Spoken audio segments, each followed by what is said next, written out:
تو میں حضرت مولانا ساجد میاں صاحب کا بھی شکریہ ادا کروں گا تشریف آوری کے لیے۔ مولانا حضرت صدر محترم سے درخواست ہے، کچھ آپ فرمائیں گے، کچھ فرمانا چاہیں گے تو فرما دیں اور دعا کروا دیں، تو دعا کروا دیجیے۔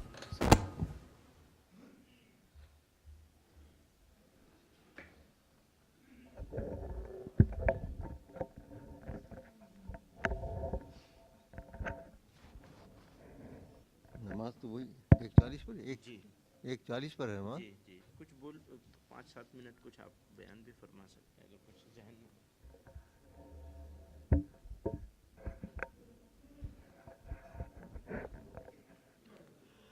الحمد للہ رب العالمین والصلاة والسلام علی سید المرسلین محمد وآلہ وصحبہ اجمعین۔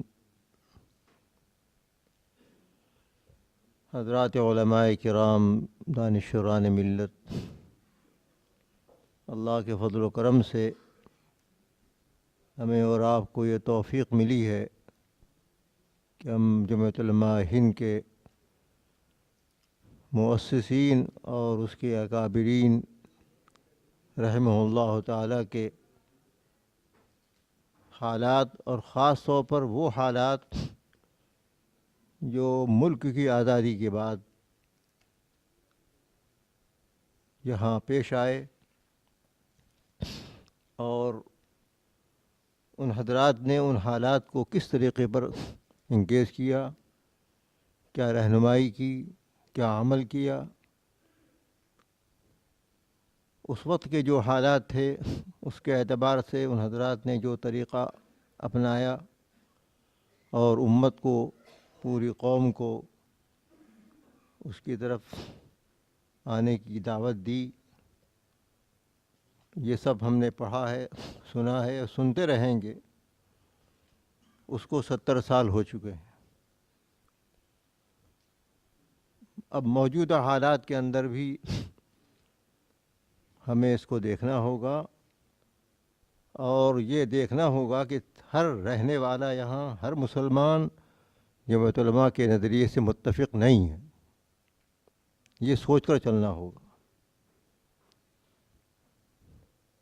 فرداً بھی یہ بات کہی جا سکتی ہے اور تنظیموں کے اعتبار سے بھی کہی جا سکتی ہے۔ آپ کی سوچ میں، جمعیت علماء کی سوچ میں، دوسروں کی سوچ میں کیا فرق ہے؟ اگر تقابلی انداز میں آپ نہیں دیکھیں گے تو جمعیت علماء کے کام کو بصیرت کے ساتھ آپ آگے نہیں بڑھا سکیں۔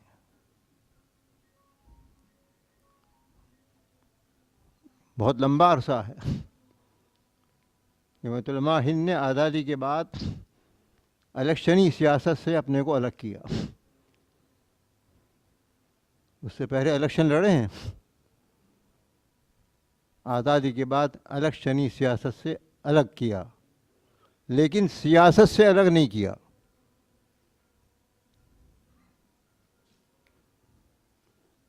بحیثیت جماعت کے اس کا کوئی جھنڈا ہو، کوئی اس کا مینیفیسٹو ہو، ایسا نہیں۔ اس کا کوئی باقاعدہ امیدوار ہو، ایسا نہیں۔ لیکن اس ملک میں صرف رعایا کے طور پر رہیں اور ہماری کوئی کسی درجے کی طاقت نہ ہو، یہ تو مر جانا ہے۔ اس لیے جمعیت علماء ہند نے یہ اعلان کیا کہ ہم الیکشنی سیاست سے الگ ہیں، لیکن جو سیاسی پارٹیاں ہیں اور فرقہ پرستی ان کا عنوان نہیں ہے، یا جو ان کے جو دستور ہیں اس میں فرقہ پرستی نہیں ہے بلکہ جمہوریت ہے، سیکولرزم ہے، ایسی جماعتوں کی ممبر بننا، یا ان کے قومی اسمبلی کا ممبر بننا، ایم ایل اے بننا، یا لوک سبھا کا ممبر بننا، راجیہ سبھا کا ممبر بننا، یہ ممنوع نہیں ہے، بلکہ بننا چاہیے۔ ہمارے اکابر نے اس کی کوشش کی ہے کہ جہاں جہاں جو نمائندہ مسلمان ہو جائے تو بہت ہی اچھا ہے، لیکن اگر مسلمان نہ ملے تو سیکولر ذہن کا کوئی نمائندہ ہو، اس کی تائید کے لیے وہ کام کرتے تھے۔ یہ اور بات ہے کہ جماعتی اعتبار سے اعلان نہیں کرتے تھے کہ فلاں جماعت کو ووٹ دو، لیکن کسی بھی ایسی غیر فرقہ پرست پارٹی کا اگر کوئی نمائندہ کسی علاقے میں کھڑا ہے جو مسلمانوں کے ساتھ ہمدردی رکھے گا، یا یوں کہیے کہ جمہوریت کا اس کا نظریہ ہے، تو ایسے کی اندر اندر سے تعاون کرنے کی مثالیں موجود ہیں۔ تو صرف مسلمانوں ہی کے لیے نہیں، اوروں کے لیے بھی اس کا فائدہ مسلمانوں کو پہنچتا ہے، پورے ملک کو پہنچتا ہے۔ یہ مطلب صرف ملت کو نہیں سوچتی ہے، ملک کو بھی سوچتی ہے۔ اسی لیے ملک و ملت بچاؤ تحریک جب حالات آئے ہیں وہ اسی طرح کا آئے ہیں۔ اس لیے ایک تو ہمیں یہ سوچ کر چلنا ہے کہ پورا ہندوستان ہمارا معتقد نہیں ہے۔ نوجوانوں کے اندر، نئی نسل کے اندر ایسی تنظیمیں گھسی ہوئی ہیں جو آپ کے نظریے سے بھٹکا رہی ہیں ان کو۔ مقالہ پڑھ لینا یا اپنے لوگوں کی تعریف کر دینے سے کام نہیں چلنے والا ہے، آپ کو ان میں گھس کر اپنی بات کہنی ہوگی۔ یہ مجھے خوشی ہے اس بات کی کہ اس وقت میں مقالہ نگار بوڑھے نہیں ہیں زیادہ، ماشاءاللہ نوجوان بھی ہیں اور ادھیڑ عمر بھی ہیں۔ تو ان خاص نوجوان جن کو مطالعہ کرنے کی وجہ سے اکابر کی پہلی مرتبہ، ہمارے شاہی کے مولانا اجمل صاحب بھی کہہ رہے ہیں کہ مجھے پہلی مرتبہ معلومات ہوئی، اللہ اکبر، کہ بہت سی چیزوں کو پڑھنے کا موقع ملا۔ ایسے بہت سے ہیں۔ حضرت مولانا محمد میاں صاحب رحمۃ اللہ علیہ کو تو ہم پڑھتے ہی رہتے تھے، کچھ جانتے بھی تھے۔ حضرت مولانا سجاد صاحب رحمۃ اللہ علیہ کو تو بہت سے لوگ بہت کم ہی جانتے تھے۔ ان کی بہرحال وہ آزادی کی پہلے کی چیز ہے۔ اس وقت جو نقش قدم ہم کو ملے گا وہ ان حضرات سے ملے گا جو آزادی کے بعد کام کرنے والے ہیں۔ حضرت مفتی کفایت اللہ صاحب رحمۃ اللہ علیہ، محمد الرحمٰن صاحب رحمۃ اللہ علیہ، محمد میاں صاحب رحمۃ اللہ علیہ، محمد صاحب رحمۃ اللہ علیہ، یہ ان آزادی کے بعد جن حالات کے اندر ہم چل رہے ہیں، اور اس وقت سے زیادہ خراب حالات اس وقت ہو رہے ہیں۔ اس وقت میں جس پارٹی کے ساتھ، کانگریس پارٹی کے ساتھ ہمارے لوگوں نے مل کر شانہ بشانہ جنگ آزادی لڑی تھی، وہ موجود تھے۔ کچھ بات ہوتی تو آنکھ میں آنکھ ملا کر ان سے بات کرتے تھے اور کام کروایا کرتے تھے ان سے۔ لیکن اب آہستہ آہستہ اس نے بھی اپنی لائن بدلی تھی، وہ بھی بگڑی۔ لیکن ہمارے فدائے ملت نور اللہ مرقدہ رہے کانگریسی ہی، راجیہ سبھا کے ممبر بھی ہوئے، مگر کانگریس کی غلطیوں پر برملا اس کا اظہار کیا، پارلیمنٹ کے ایوان کے اندر کیا۔ تو میں یہ عرض کر رہا تھا کہ ہمیں ٹھیک ہے عدم تشدد کے راستے پر چلنا ہے، جمہوریت کے راستے پر چلنا ہے۔ عدم تشدد کا مطلب یہ نہیں ہے کہ اگر کوئی ہمیں مار رہا تو ہم ادھر کو ہو جائیں گے، یہ عدم تشدد نہیں ہے۔ ہم خود اقدام نہیں کریں گے تشدد کا، لیکن اگر کوئی ہمارے ساتھ اس طرح کا معاملہ کرتا ہے ہم گھر میں گھس جائیں گے۔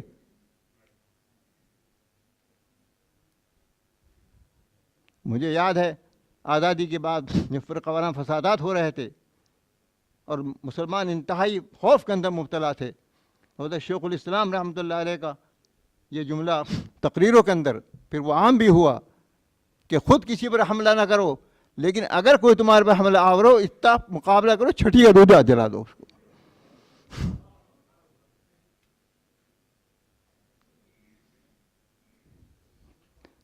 تو عدم تشدد ایک تو وہ تھا جو انگریز کے زمانے میں تھا کہ ہم انگریز کی فوج کا مقابلہ نہیں کریں گے، ٹھیک ہے، مقابلہ کرنے کی ہمت نہیں رہی تھی، راستہ بدل دیا تھا۔ لیکن آج عدم تشدد کا وہ مفہوم لیا جائے وہ غلط ہے۔ وہ آج اگر ہمارے ساتھ کوئی غلط معاملہ کر رہا ہے، جسمانی اعتبار سے کر رہا ہے، مالی اعتبار سے کر رہا ہے، عزت کے اعتبار سے کر رہا ہے، تو جو طریقہ ہے اس کے تقابل کا، مقابلے کا وہ کیا جائے گا۔ ہمارے مال کو لوٹ رہا ہے، ہم کہتے ہیں ہاں بھائی لوٹ لے، ہم جا رہے ہیں، اپنے مال کی حفاظت کریں گے، اپنی بیوی کی حفاظت کریں گے، اپنی اولاد کی حفاظت کریں گے، ہماری جان چلی جائے۔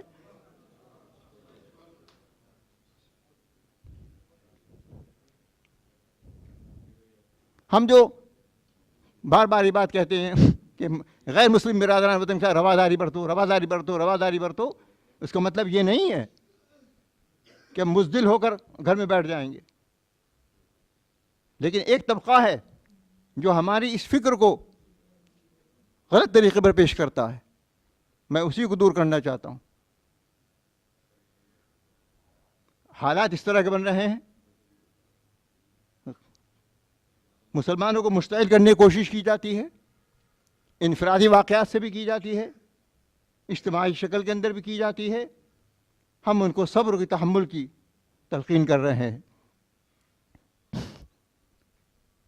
بالکل صحیح ہے، نفرت کا جواب نفرت سے نہیں دیا جائے گا، لیکن اگر کوئی ہمارے ساتھ براہ راست ہمارے ساتھ ٹکرا گیا ہے، ہم اپنے ہاتھ روک لیں گے، یہ مطلب نہیں ہے اس کا، رواداری برتیں گے، مظاہرے کی شکل کے اندر بھی ہم جواب دیں گے، میمورنڈم کی شکل میں جواب دیں گے۔ جو جمہوری طریقے ہیں کسی چیز کو دفاع کرنے کے، مقابلہ کرنے کے، ان کو اختیار کیا جائے گا۔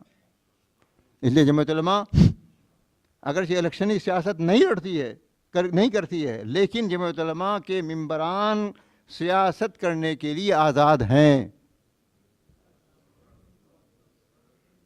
اس لیے آپ اپنے اپنے صوبوں میں جائیے اور غیر فرقہ پرست جماعت، ہم نام نہیں لیں گے کسی کا، اندر سے جاؤ جو نے کیا نکلتی ہیں، لیکن بہرحال جن کی دستور کے اندر، جن کے قوانین کے اندر فرقہ واریت نہیں ہے، بس کم سے کم اس کو لے لیجئے۔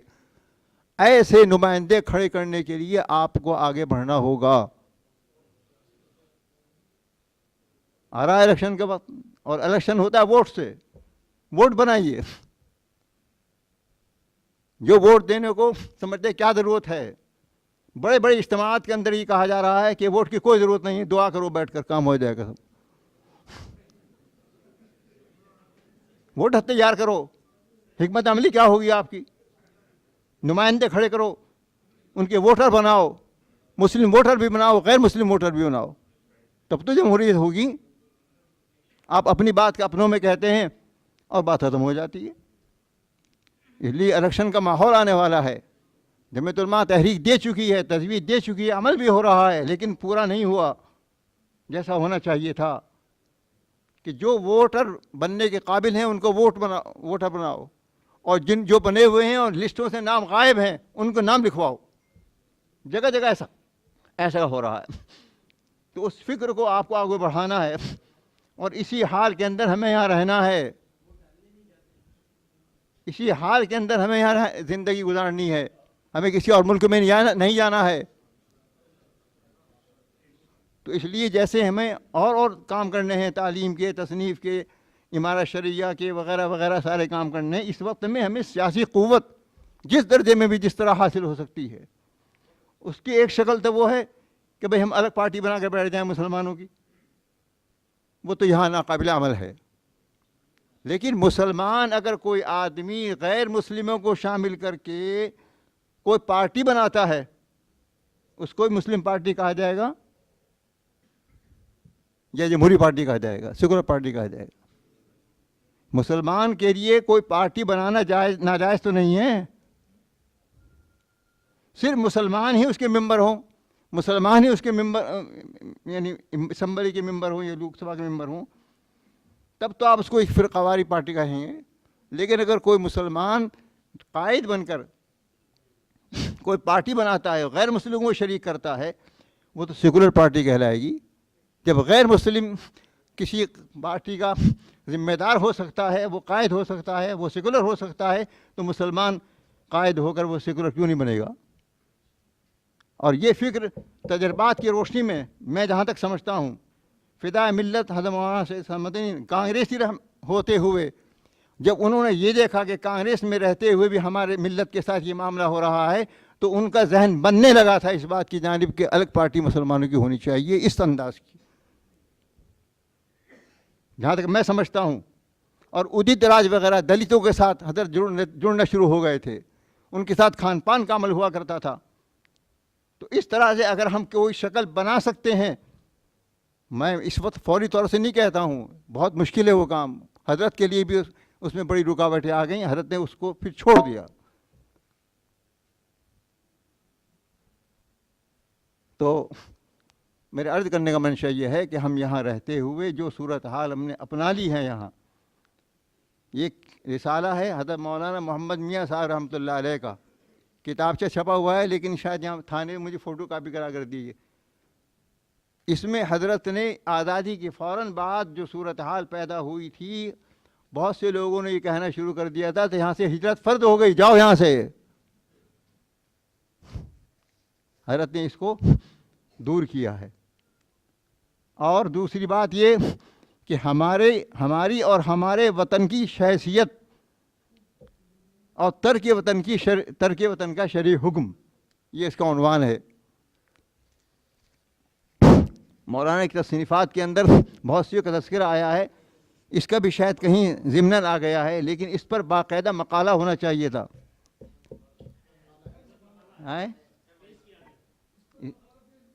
اس پر نہیں ہے، اس موضوع پر نہیں ہے۔ کس نے کیا ہے جی؟ ٹھیک ہے، مطلب وہ اس کو ذرا نمایاں ہونا چاہیے تھا نا موجودہ حالات۔ جی نہیں، وقت تو ہے، مگر کام بھی تو اہم ہے، نماز پڑھ لیں گے ہم، وقت پڑھنے دیجیے، ہم نماز پڑھ لیں گے، ہم مسافر ہیں۔ نہیں، اس وقت میں حال ہے، ہم جگہ جگہ جاتے ہیں، ہر شخص پوچھ رہا ہے کیا کرنا ہے، کیا کرنا ہے، ہر آدمی پوچھ رہا ہے۔ آپ کو ان کو راستہ کیوں نہیں دیتے؟ بتائیے راستہ کیا ہے۔ اور یہ کھل کر یہ بات کہنی چاہیے ہم کو۔ ہم الیکشنی سیاست نہیں کرتے ہیں، لیکن غیر فرقہ پرست پارٹی کے ممبر بننے کی ہم ترغیب دیتے ہیں۔ ممبر بھی بنیے، ان کے ایم ایل اے بھی بنیے، ان کے ایم ایل سی بھی بنیے، ان کے پارلیمنٹ کے بنیے۔ ہم اس کو بھی مسلمانوں کی خدمت سمجھتے ہیں، ملک کی خدمت سمجھتے ہیں۔ اکابر کو یاد کرنا ہے تو ان اکابر نے ان حالات کے اندر کیا سبق دیا ہے، اور جو حالات اس وقت تھے اس کے ہزار گنا خراب اس وقت حالات ہیں۔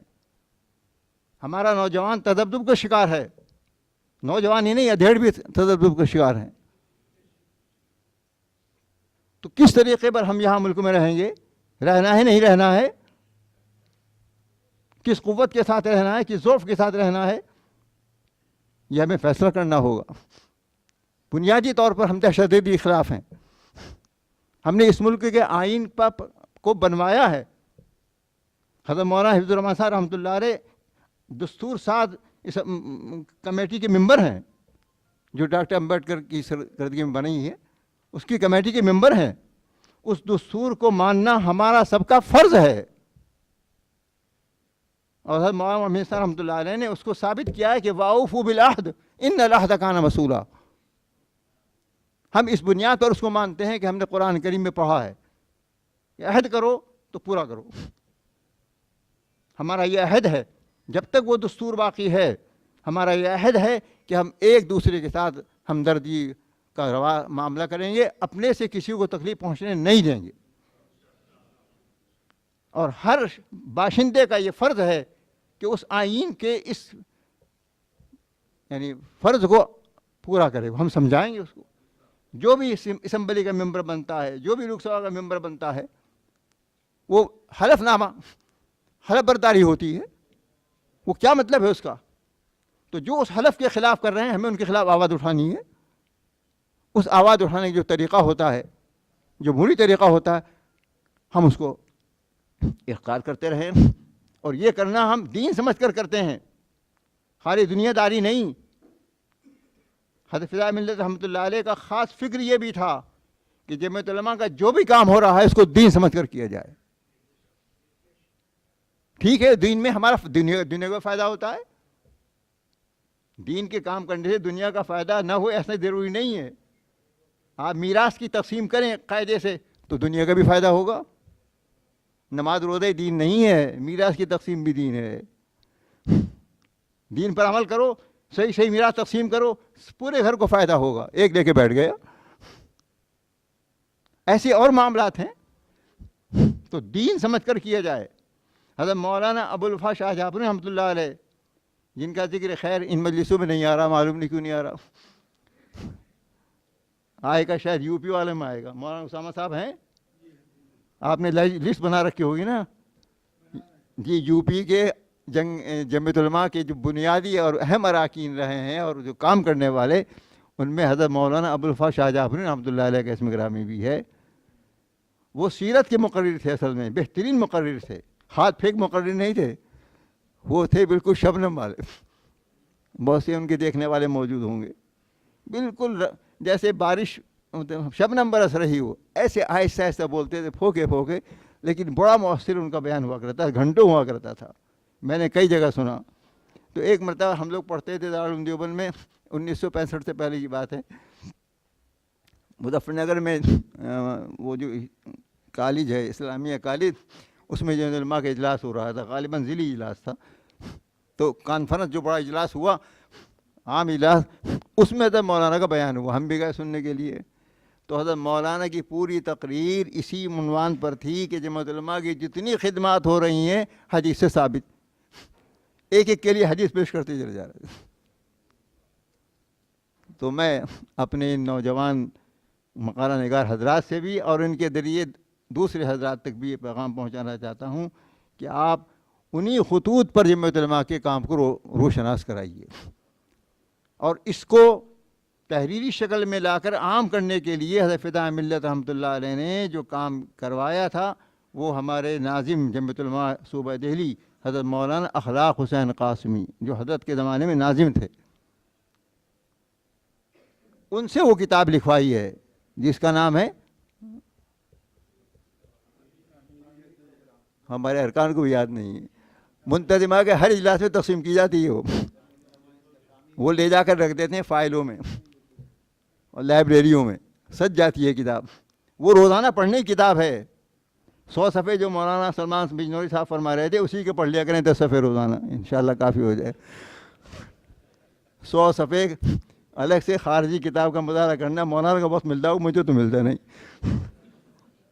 مجھے تو فکر رہتی ہے بھائی سبق میں اگر کسی نے یہ پوچھ لیا تو کہاں سے جواب دوں گا، میں تو پہلے اسے دیکھوں۔ ٹھیک ہے، سارے مجھے افش نہیں ہوتے، ایک بھی کہاں ہوتا ہے تو اسی کی فکر رہتی ہے۔ تو بہرحال میں کہتا ہوں وہ کتاب جو ہے وہ حضرت نے اسی وجہ سے لکھوائی تھی، حضرت مولانا سے، مولانا کا قلم تھا، اور اسی لیے مولانا نے اس کو بہت ابواب کے تحت دینی تعلیم حلقے، دنیاوی تعلیمی حلقے، سماجی حلقے، اقتصادی حلقے وغیرہ وغیرہ، تو وہ کتاب واقعی اسی نقطۂ نظر سے لکھی گئی ہے اور پڑھنے کے قابل کتاب ہے۔ تو اس لیے اس موجودہ حالات کے اندر اپنی نسل کو سنبھالنا ہے، جیسے ان کے ایمان کا سنبھالنا ہے، ان کے اعمال کو سنبھالنا ہے، ایسے اس ملک میں رہتے ہوئے ان کی جو پوزیشن ہے اور ان کو کیا کرنا ہے، کس طرح کھڑا ہونا ہے، اس کو بھی سنبھالنا ہے۔ اور یاد رکھیے جمعیت علماء ہند اس معاملے میں غافل نہیں ہے۔ آپ کو ایک پہلی دفعہ کہہ رہے ہیں، آپ کہیے ہمارے ہاں جو جمعیت یوتھ کلب چل رہا ہے، وہ اسی چیز کو لے کر آگے بڑھ رہے ہیں۔ وہ تو پرانی ایک چیز تھی، لیکن عملی شکل کے اندر 4-5 سال کے اندر جو اس کو ہم آگے بڑھا رہے ہیں، نوجوانوں کو لا رہے ہیں جمعیت کی فکر کو عام کرنے کے لیے، اس کا منشا یہی ہے کہ آپ یہاں رہتے ہوئے سر اونچا کر کے چلیے، باعزت بن کے رہیے۔ آپ خود ہی مروب ہو جائیں گے تو اور زیادہ مروب کریں گے آپ کو۔ ہماری نکابر کا سبق یہ، ان دو کا ہی نہیں، سب کا سبق یہی ہے۔ ابھی آپ جب اگلے سیمینار آئیں گے ان میں سنیں گے اور پڑھیں گے۔ بہرحال یہ ضروری ہے کہ ہم جمہوریت کو لے کر چلیں گے، اور ہمارے لیے وہی شکل اس وقت ہے، اور کوئی شکل نہیں ہے۔ ٹھیک ہے، حکومت اسلامیہ آ جائے، لیکن پتہ نہیں کب آئے گی۔ یہ بھی مصیبت، وہ بھی مصیبت، احون البلیتین کو لے کے چلو۔ جس حالت میں ہم چل رہے ہیں وہ احون البلیتین چل رہی ہے، اس کتاب میں موجود ہے، جو کتاب میں حوالہ دے رہا ہوں میں۔ لیکن جو احون البلیتین ہے اسی کو ٹھیک سے لے کے چلو، اس کے اندر بھی دراڑ ڈالی جا رہی ہے، طرح طرح کی باتیں آ رہی ہیں، نوجوانوں کو ورغلایا جا رہا ہے۔ اس لیے بہت سخت ضرورت ہے اس بات کی کہ یہ باتیں صرف کتابوں کے اندر نہ رہیں، مقالوں کے اندر نہ رہیں، بلکہ اپنی میٹنگوں کے اندر، ہفتہ واری میٹنگ ہو، ماہانہ میٹنگ ہو، ان میں، اور خاص طور پر جو آگے آنے والے حالات آ رہے ہیں وہ تو اس کا تقاضا کر رہے ہیں کہ اس سلسلے کے اندر ہمیں بڑھنا چاہیے، اور جو باتیں عملی شکل کی ہیں ان کو عملی شکل میں اختیار کرنا چاہیے۔ ہم یہ کہتے ہیں کہ پڑوسیوں کے ساتھ اچھا برتاؤ کرو، مسلم ہو غیر مسلم ہو، لیکن ہم مسلمانوں کے ساتھ برتاؤ نہیں کرتے. کبھی جا کر نہیں پوچھتے غریبوں سے, پڑوسیوں سے, بھائی تمہارا کیا حال ہے. غیر مسلم سے کیا پوچھتے ہیں, ان سے تنا تنی ہے. ایک ایسا نظام بنا کر مہینے بھر کے اندر کم سے کم ہم یہ طے کریں فلاں بستی کے اندر 10 مسلمان جائیں گے, وہاں کے 10 نمائندوں سے ملیں گے, بات چیت کریں گے. اس قسم کا کوئی ماحول ہمارے اندر, ہم اعلان ضرور کرتے ہیں اشتراک عمل کا, اجتماع کا, لیکن عملی شکل کے اندر اس کی کوئی صورت سامنے نہیں آتی ہے. ان حضرات کی فکر یہ تھی, اس طریقے پر ہمیں آگے بڑھ کر کام کرنا ہوگا. اس وقت میں جتنی ضرورت تھی اس سے 1000 گنا زیادہ ضرورت اب ہے. اسی طریقے سے ہم عدم تشدد کے ساتھ اور بغیر کسی اشتعال انگیزی کے ہم اپنے کام کو آگے بڑھا سکتے ہیں. جو مطلمہ اسی فکر کو لے کر آگے بڑھنا چاہتی ہے. اللہ تعالیٰ مجھے بھی اور آپ کو بھی ان حضرات کے نقش قدم پر چلنے کی توفیق عطا فرمائے. وآخر دعوانا الحمدللہ رب العالمین. اللہم صلی علی سیدنا و مولانا محمد وآلہ وصحبہ وبارک وسلم. اللہم وفقنا لما تحب وترضى. اللهم وفقنا لما تحب وترضى واجعل آخرتنا خيرا من الأولى. اللهم أحسن عاقبتنا في الأمور كلها وأجرنا من خزي الدنيا وعذاب الآخرة. يا حي يا قيوم برحمتك نستغيث. يا حي يا قيوم برحمتك نستغيث. لا تكلنا إلى أنفسنا طرفة عين وأصلح لنا شأننا كله. اللهم اقسم لنا من خشيتك ما تحول به بيننا وبين معاصيك, ومن طاعتك ما تبلغنا به جنتك, ومن اليقين ما تهون به علينا مصائب الدنيا, ومتعنا بأسماعنا وأبصارنا وقواتنا ما أحيتنا, واجعله الوارث منا, واجعل ثأرنا على من ظلمنا, واجعل ثأرنا على من ظلمنا, واجعل ثأرنا على من ظلمنا, وانصرنا على من عادانا. اللهم لا تجعل الدنيا أكبر همنا ولا مبلغ علمنا. اللهم لا تسلط علينا بذنوبك من لا يخافك فينا ولا يرحمنا. رب اغفر وارحم وأنت خير الراحمين. وصلى الله تعالى على خير خلقه محمد وآله وصحبه أجمعين برحمتك يا أرحم الراحمين.